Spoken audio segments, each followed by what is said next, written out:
Hello students, welcome back to our channel కోటి మీ సేవ. So friends, ఇవాళ వీడియోలో నేను మీకు ఎస్ఎస్సి స్టాఫ్ సెలక్షన్ కమిషన్ నుంచి వచ్చిన ఒక అతిపెద్ద భారీ నోటిఫికేషన్ గురించి ఎక్స్ప్లెయిన్ చేస్తాను. ఇది సంవత్సరానికి ఒక్కసారే వస్తుంది అండ్ అతిపెద్ద భారీ నోటిఫికేషన్ అనమాట. స్టాఫ్ సెలక్షన్ కమిషన్ నుంచి వచ్చే నోటిఫికేషన్లో అదే జీడీ కానిస్టేబుల్ నోటిఫికేషన్.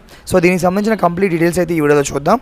అండ్ తర్వాత వచ్చే వీడియోలో అసలు వన్ టైం ప్రొఫైల్ రిజిస్ట్రేషన్ అంటే ఏంటి, దాన్ని ఎలా చేసుకోవాలి, అండ్ జీడీ కానిస్టేబుల్కి ఆన్లైన్లో ఎలా అప్లై చేసుకోవాలి, ఇవైతే చెప్తాను అనమాట.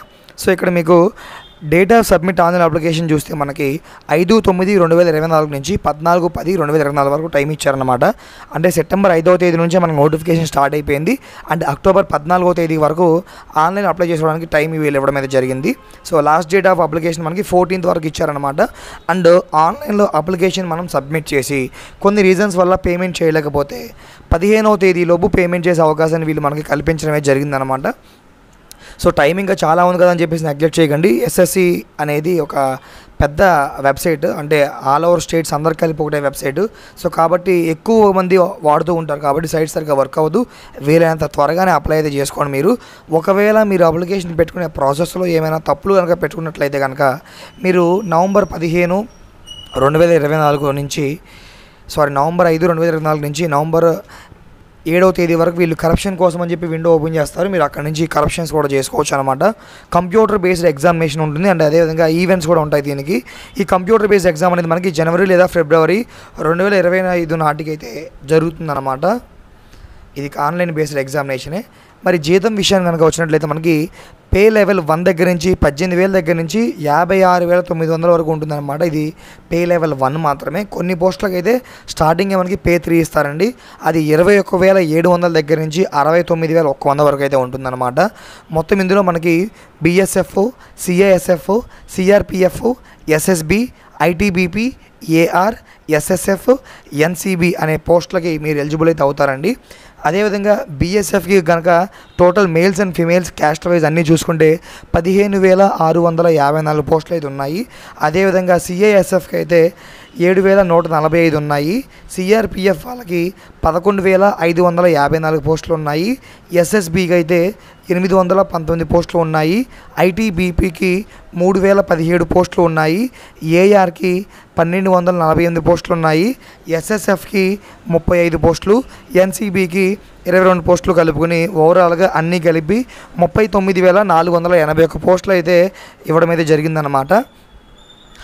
అండ్ దీనికి సంబంధించిన ఏజ్ లిమిట్ విషయానికి కనుక వస్తే 18 సంవత్సరాల నుండి 23 సంవత్సరాల లోపు ఉన్న ప్రతి ఒక్కరు కూడా దీనికి అప్లై అయితే చేసుకోవచ్చు అనమాట.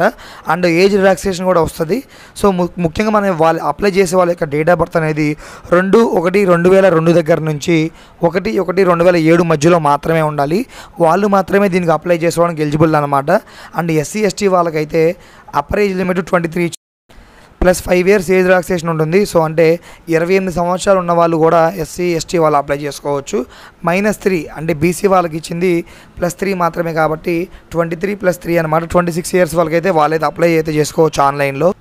అండ్ అదేవిధంగా దీనికి సంబంధించిన ఎడ్యుకేషన్ క్వాలిఫికేషన్గా చూసుకున్నట్లయితే కనుక 1/1/2025 నాటికల్లా 10th క్లాస్ కంప్లీట్ చేసి ఉండాలి. అంటే మీరు 2025 బ్యాచ్ అయితే మీరు ఎలిజిబుల్ కాదు. అండ్ ఇంకొకటి 18 years కంప్లీట్ అవ్వాలి కాబట్టి మీరు ఆ ఏజ్ కూడా చూసుకోండి అనమాట. డేట్ అవుట్ చూస్తే సరిపోదు. అంటే దీనికి సంబంధించిన ఫీజు విషయానికి వస్తే కనుక ఆన్లైన్లో 100 రూపాయల ఫీజు చెల్లించవలసి ఉంటుంది. అది అందరూ కాదండి, కేవలం మెయిల్ క్యాండిడేట్స్ అనమాట. మెయిల్ క్యాండిడేట్స్లో కూడా మళ్ళీ ఎస్సీ ఎస్టీ వాళ్ళు పేమెంట్ చేయవలసిన అవసరం అయితే లేదు. కేవలం ఓసీబీసీ మెయిల్ మాత్రమే 100 రూపాయలు పే చేయాలి. అండ్ ఉమెన్ క్యాండిడేట్స్ ఎవరైతే ఉంటారో వాళ్ళు ఏ క్యాస్ట్ అయినా సరే అసలు ఫీజు పే చేయాల్సిన అవసరం లేదనమాట. అండ్ ఆబ్వియస్లీ ఎస్సీ ఎస్టీ వాళ్ళకి కూడా ఫీజు అయితే లేదు, మేల్స్ అయినా ఫీమేల్స్ అయినా. కానీ గుర్తుపెట్టుకోండి, కేవలం male and mail candidates and OCBC వాళ్ళే 100 రూపాయలు పే చేయాలి. ఫీమేల్ క్యాండిడేట్స్ ఏ క్యాస్ట్లో ఉన్నా కానీ పేమెంట్ చేయవలసిన అవసరమే లేదనమాట. సో వాళ్ళందరికీ కూడా ఫీజు అనేది కట్టవలసిన అవసరమే లేదు. అంటే దీనికి సంబంధించిన ఎగ్జామినేషన్ సెంటర్లు కనుక చూసుకున్నట్లయితే ఏ స్టేట్ వారికి ఆ స్టేట్లోనే ఇస్తారు. అంటే మనది సౌత్ రీజియన్ వచ్చేసరికి మనకి ఆంధ్రప్రదేశ్, పుదుచ్చేరి, తమిళనాడు అండ్ తెలంగాణ వాళ్ళు వస్తారనమాట. సో ఏపీ వాళ్ళకి చూస్తే మనకి చీరాల, గుంటూరు, కాకినాడ, కర్నూలు, నెల్లూరు, రాజమండ్రి, విజయనగరం, తిరుపతి, విజయవాడ, విశాఖపట్నం ఇవ్వడమే జరిగింది. సో మన స్టేట్ వాళ్ళకి మన స్టేట్లోనే ఎగ్జామినేషన్ సెంటర్స్ కూడా ఉంటాయి. మనకి దీనికి సంబంధించిన కంప్యూటర్ బేస్డ్ ఎగ్జామినేషన్ కూడా ఉంటుందన్నమాట. ఈ కంప్యూటర్ బేస్డ్ ఎగ్జామ్లో మనకి ఈ సిలబస్ ఏమొస్తుందంటే జనరల్ ఇంటెలిజెన్స్ అండ్ రీజనల్ గురించి, general knowledge and general awareness గురించి, ఇంగ్లీష్ అండ్ హిందీ పార్టీ ఇలా ఈ విధంగా ఇస్తారనమాట. మొత్తం 60 minutes అయితే జరుగుతుంది. సో క్వశ్చన్స్ అండ్ మార్క్స్ కూడా వీళ్ళు ఇక్కడ ఇవ్వడం అయితే జరిగింది. ఎన్ని క్వశ్చన్స్కి ఎన్ని మార్క్స్ ఇలా వివరాలన్నీ కూడా వీళ్ళు ఇచ్చారనమాట. అండ్ ఈవెంట్స్ కనుక చూసినట్లయితే మేల్స్కి ఫీమేల్స్కి డిఫరెన్స్గా ఉంటుందన్నమాట. రేస్ అనేది మేల్ క్యాండిడేట్స్ 5 kilometers 25 minutesలో కంప్లీట్ చేయాలి. అండ్ ఫీమేల్ క్యాండిడేట్స్ 1.6 kilometers 8.30 అంటే 8.5 నిమిషాల్లో ఫిలప్ చేయవలసి ఉంటుందని చెప్పేసి వీళ్ళు క్లియర్గా చెప్పడమే జరిగిందనమాట. అండ్ హైట్ విషయానికి వస్తే మెయిల్ క్యాండిడేట్స్ 170 centimeters ఉండాలి, ఫీమేల్ క్యాండిడేట్స్ 157 centimeters ఉండాలన్నమాట. అండ్ ఎవరైతే షెడ్యూల్ ట్రైబల్ ఉన్నారో అంటే SC ST వాళ్ళు ఉన్నారో వాళ్ళు మెయిల్ క్యాండిడేట్స్ 162 ఉంటే సరిపోద్ది, ఫీమేల్ క్యాండిడేట్స్ 150 ఉంటే సరిపోతుంది అనమాట. అండ్ ఈ హైట్ ఉన్నా లేకపోయినా మీరు అయితే అప్లై చేసుకోండి, ఎందుకంటే ఫీజు అయితే పెద్దగా లేదు. అండ్ ఎగ్జామ్ అనేది రాసి వస్తే మీకు ఒక అవగాహన ఉంటుంది. సెంట్రల్ గవర్నమెంట్ ఎగ్జామినేషన్ ప్యాటర్న్ ఎలా ఉంటుంది, ఎలా రాయాలి, మనకి ఎంత టైంలో ఎన్ని ఫిల్ చేయగలుగుతున్నాం, మన కెపాసిటీ ఏంటనేది మనకు అర్థమవుతుంది. ఏజ్ సరిపోయినా మీరైతే అప్లై అయితే చేసుకోండి. ఇది పర్సనల్గా నా సజెషన్ అనమాట. మొత్తం ఇందులో మనకి ఏమేమి ఉంటాయంటే మీరు ప్రయారిటీ ఇచ్చుకోవాలి. BSFకి, CASFకి, CRPFకి, SSBకి, ITBPకి, అస్సాం రైఫిల్కి, NCBకి, SSFకి ఈ అన్ని పోస్టులకి మీరు అప్లై చేసుకోవచ్చు. 10th బేస్ మీద మీరు అన్నిటికీ ఎలిజిబుల్లే. బట్ మీరు ప్రిఫరెన్స్ ఇచ్చుకోవాలి. ఫస్ట్ ఏది, సెకండ్ ఏది, థర్డ్ ఏది అనేది మీరు ప్రిఫరెన్స్ ఇచ్చుకోవాలి. నేను హౌ టు అప్లై వీడియోలో ఇస్తాను అనమాట. ఎలా ఇవ్వాలి ఏంటి అనేది అన్నీ కూడా హౌ టు అప్లై వీడియోలో మీకు తెలియపరుస్తాను, ఎలా అప్లై చేయాలి ఏంటి అనేది కూడా. సో ఇది కంప్లీట్ నోటిఫికేషన్ యొక్క డీటెయిల్స్ అండి. అండ్ తర్వాత వీడియోలో మనం ఆన్లైన్లో ఎలా అప్లై చేసుకోవాలి ఏంటి అనేది చెప్తాను. ముందుగా మీరు ఇది అప్లై చేయాలంటే మీరు 1 time ప్రొఫైల్ రిజిస్ట్రేషన్ ఉండాలన్నమాట.